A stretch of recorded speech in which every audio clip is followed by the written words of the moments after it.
नमस्कार दोस्तों। Last lecture में हमने केमिकल रिएक्शन और केमिकल इक्वेशन के बारे में पढ़ा। क्लास 10th का ये लेक्चर है। आज हम देखने वाले हैं types of reaction. Types of reaction. तो टाइप्स ऑफ रिएक्शन में अलग-अलग प्रकार की रिएक्शंस है। आज का टॉपिक है types of reactions. Types of reactions या हम बोलेंगे chemical reactions. Types of reactions या types of chemical reactions. Types of chemical chemical reactions. तो इसके अलग अलग टाइप्स ऑफ केमिकल रिएक्शन है। सबसे पहले है कॉम्बिनेशन रिएक्शन।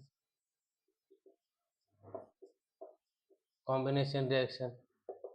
दूसरा है डिस्प्लेसमेंट रिएक्शन।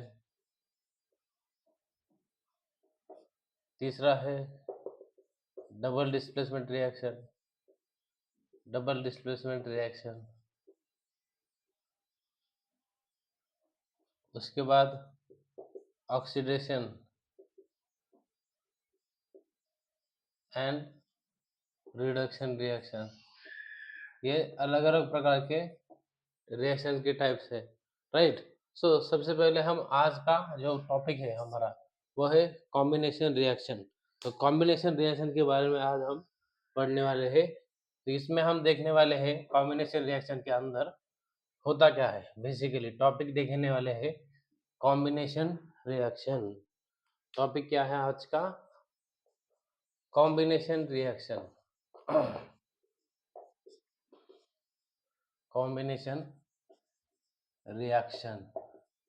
तो क्लास 9th में दोस्तों हमने देखा कि जब भी according to law of conservation of mass जब भी कोई केमिकल रिएक्शन होती है तो जितने रिएक्टेंट में रिएक्टेंट में जितने भी मटेरियल अवेलेबल रहते हैं सारे के सारे मटेरियल्स प्रोडक्ट में अवेलेबल रहेंगे। ना तो कोई नया तैयार होगा, ना कहीं से कोई आएगा जो था, ना वो कहीं जाएगा। सभी जितने थे उतने ही रहेंगे according to law of conservation of mass. तो वही प्रिंसिपल यहाँ पे भी हम अप्लाई करने वाले हैं। Combination reaction. कॉम्बिनेशन रिएक्शन क्या होती है? इसमें एक या दो से ज़्यादा रिएक्टेंट एक एक जगह आके एक नया प्रोडक्ट बनाते हैं, कंबाइन होते हैं। 2 या 2 से अधिक रिएक्टेंट कंबाइन होते हैं और एक नया प्रोडक्ट बनाते हैं। और उसके अंदर अलग-अलग चीज़ें हो सकती है। रिएक्शन एंडोथर्मिक हो सकती है, जहाँ पे टेम्परेचर कम हो जाएगा। रिएक्शन एक्ज़ोथर्मिक हो सकती है, जहाँ पे टेम्परेचर बढ़ जाएगा, राइट। तो ज़्यादातर हम एक्ज़ोथर्मिक रिएक्शन का एग्ज़ाम्पल यहाँ पे लेने वाले हैं, राइट। तो होता क्या है यहाँ पे 2 या 2 से ज़्यादा 2 और 2 और 2 और more reactant combine to give a single product। single या प्रोडक्ट एक सिंगल प्रोडक्ट देते हैं तब उसे हम क्या बोलते हैं? Combination reaction. Combination reaction. Two और more reactor combine to give a single product which is known as combination reaction. थोड़ा सा मुंह में ये छाले टाइप आ गया है तो आवाज़ थोड़ा सा डिफरेंट आ सकता है। तो कुछ प्रोनाउंसिएशन गलत अगर हो जाता है तो प्लीज़ समझ लेना कि उसका मीनिंग वही है, राइट। तो अभी कॉम्बिनेशन रिएक्शन में सबसे पहले हमें एनसीईआरटी में दिया हुआ है, क्या दिया हुआ है कि slaked lime sorry quick lime react करता है किसके साथ? वाटर के साथ। क्विक लाइम रिएक्शन करता है सॉरी क्विक लाइम रिएक्शन करता है वाटर के साथ और देता है हमें क्या?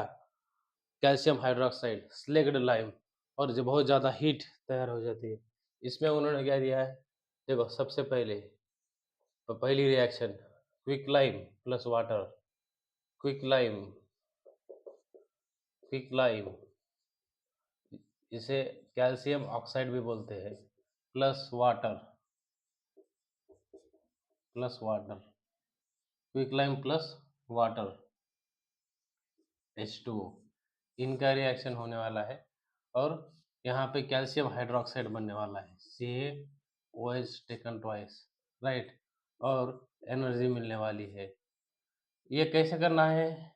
देखो यहाँ पे कुछ नहीं करना है, एक सिंगल बीकर लेना है, इसके अंदर हमें कैल्शियम हाइड्रोक्साइड रखना है, ऐसे सॉरी कैल्शियम ऑक्साइड रखना है, जिसे हम क्या बोलते हैं, स्लेक्ड लाइम, क्या बोलते हैं, सॉरी क्विक लाइम बोलते हैं, और ये कैल्शियम हाइड्रोक्साइड जो है वो है स्लेक्ड लाइम। इसके अंदर क्या होना है, ये है कैल्शियम ऑक्साइड। जब इसके अंदर हम पानी डालेंगे, जैसे हम इसके अंदर यहाँ से पानी डालेंगे,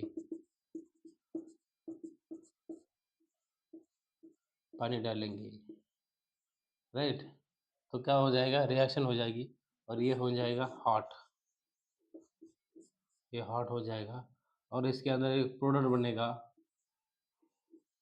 कैल्शियम हाइड्रोक्साइड प्रोडक्ट बनेगा और उसके अंदर हीट रिएक्शन में तैयार हो जाएगी। तो इसकी रिएक्शन क्या हो जाएगी, देखो कैल्शियम ऑक्साइड जो कि सॉलिड है, इसके अंदर हमने डाला क्या, ऊपर से पानी डाला बीकर में, राइट, ये लिक्विड फॉर्म में था और ये बन गया कैल्शियम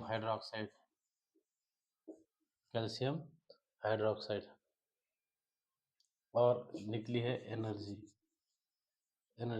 और ये एनर्जी निकलने के कारण क्या हो गया, ये जो बीकर था वो हॉट हो जाएगा, beaker will become hot. Okay, तो ये रिएक्शन है कैल्शियम ऑक्साइड और H2O की, और क्या मिलेगा, कैल्शियम हाइड्रोक्साइड हमें यहाँ पे मिलने वाला है।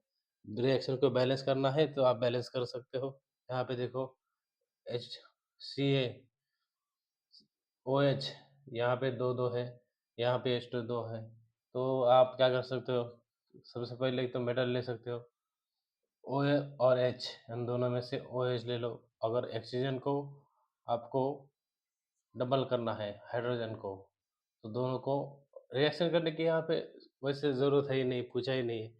अगर यहाँ पे ऑक्सीजन कितने हैं, दो है, यहाँ पे दो है, हाइड्रोजन यहाँ पे दो है, तो वो ऑलरेडी बैलेंस है, करने की ज़रूरत ही नहीं है। देखो कैल्शियम ऑक्साइड के अंदर ऑक्सीजन है, इधर भी ऑक्सीजन है, इधर दो ऑक्सीजन है, हाइड्रोजन है, तो ऑलरेडी रिएक्शन क्या है, बैलेंस है, तो करने की ज़रूरत नहीं है। तो ये एक एग्जांपल हो गया जिसके अंदर एनर्जी मिलती है, ये एक्सोथर्मिक रिएक्शन है।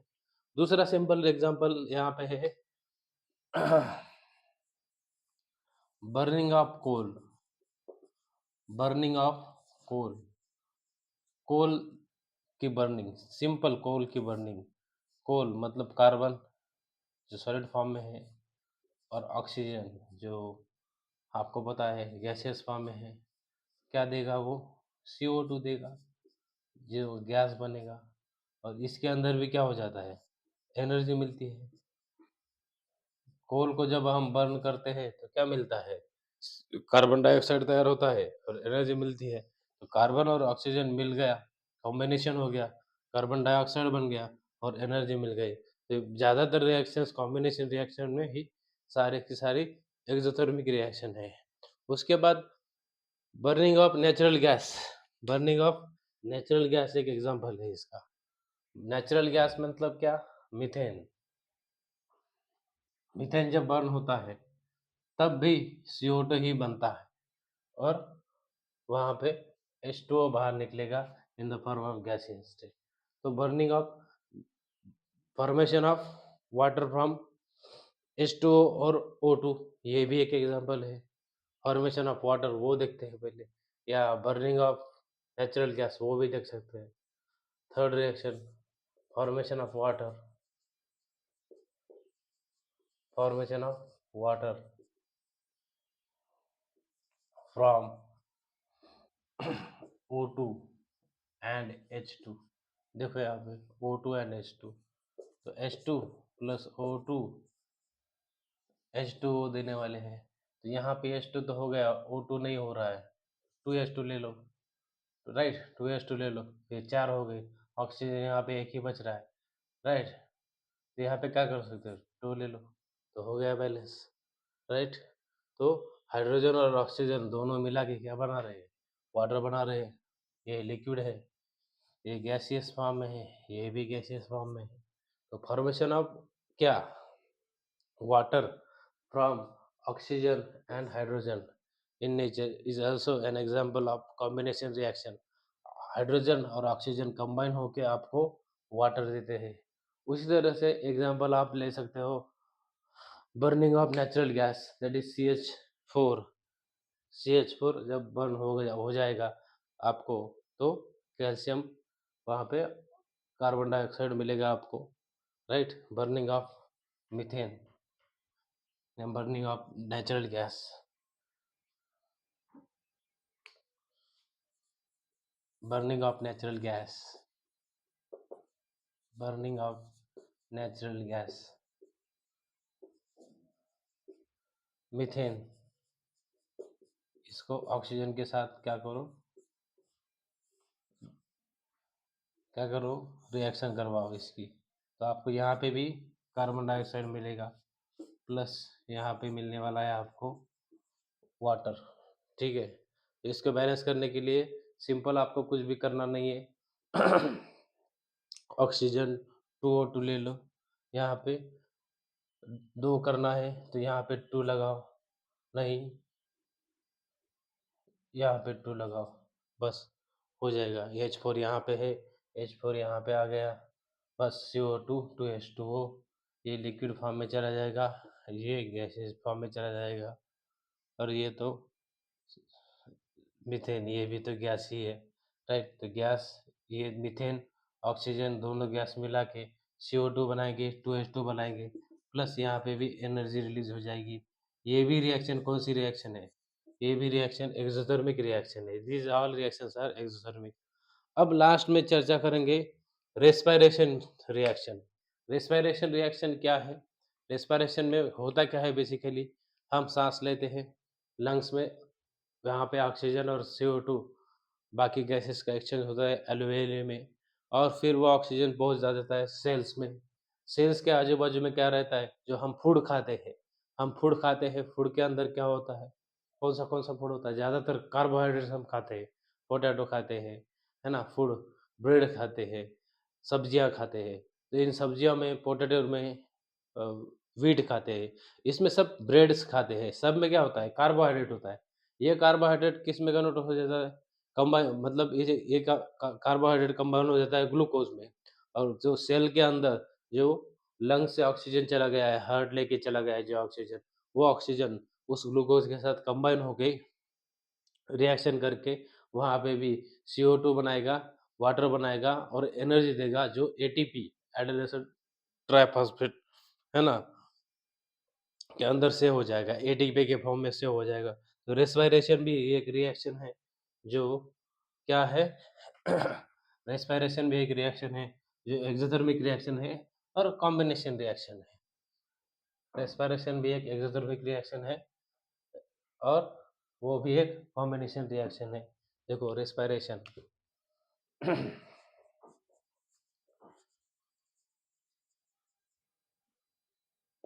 रेस्पिरेशन, इसमें क्या होता है, सबसे पहले फूड, जिसमें ज़्यादातर क्या होता है, कार्बोहाइड्रेट्स होता है, ये क्या हो जाता है, ब्रेक डाउन हो जाता है, ब्रेक डाउन हो जाता है, किसमें, ग्लूकोज में, ग्लूकोज, ग्लूकोज क्या होता है, C6H12O6, C6H12O6 में, फिर ये मिल जाता है oxygen in the cell, oxygen in the cells, और इससे बनता है CO2 प्लस H2O, यहाँ पे भी वही होगा, क्या होगा, फूड के अंदर का जो कार्बोहाइड्रेट है वो ब्रेक डाउन हो जाएगा डाइजेशन के अंदर, डाइजेशन के अंदर ब्रेक डाउन होने के बाद उसका बनेगा ग्लूकोज, ग्लूकोज C6H12O6 उसका फार्मूला है, और ये ग्लूकोज रिएक्शन करेगा ऑक्सीजन इन ये सेल्स के अंदर ऑक्सीजन कहाँ से आ गया? जब रेस्पिरेशन करते समय वो ऑक्सीजन लंग्स से चला गया हार्ट में, हार्ट वो ऑक्सीजन ले गया कहाँ पे? सेल्स के अंदर, और वो ऑक्सीजन इस ग्लूकोज़ के साथ ब्रेकडाउन हुए कार्बोहाइड्रेट से ब्रेकडाउन हुआ हुआ ग्लूकोज़ उस ऑक्सीजन के साथ रिएक्शन करेगा और फिर बनेगा एनर्जी, फिर बनेगा बॉडी के अंदर एनर्जी, और वही एनर्जी यूटिलाइज़ हो जाती है। रेस्पिरेशन के कारण एनर्जी हमें मिलती है, वो माइटोकॉन्ड्रिया के अंदर ये वो एनर्जी स्टोर हो जाती है। तो ये हमें पता अच्छे से है, ज़्यादा सोचने की ज़रूरत नहीं है। तो रिएक्शन क्या है? C6H12O6 प्लस यहाँ पे मिलेगा ऑक्सीजन, और क्या मिलेगा आपको? CO2 मिलेगा प्लस H2O मिलेगा। CO2 मिलेगा और क्या मिलेगा आपको? H2O मिलेगा। इसकी रिएक्शन में कुछ भी नहीं करना है, 6CO2 और 6H2O मिलने वाला है आपको। 6CO2, 6H2O मिलेगा, CO2, और ये सारे एक्वियस फॉर्म में हैं। ये एक्वियस फॉर्म में है, ये भी यहाँ पे एक्वियस फॉर्म में है, यहाँ पे भी 6O2, और ये एक्वियस फॉर्म में है, और ये वाटर है जो लिक्विड फॉर्म में चला जाएगा, और प्लस एनर्जी तो रह गई, मेन फॉर्म है एनर्जी, एनर्जी यहाँ पे मिलेगी। तो क्या हो गया? C6H12O6 plus 6O2 you 6CO2 plus 6H2O। एकदम सिंपल रिएक्शन है, ज़्यादा कुछ सोचने की ज़रूरत है नहीं, राइट?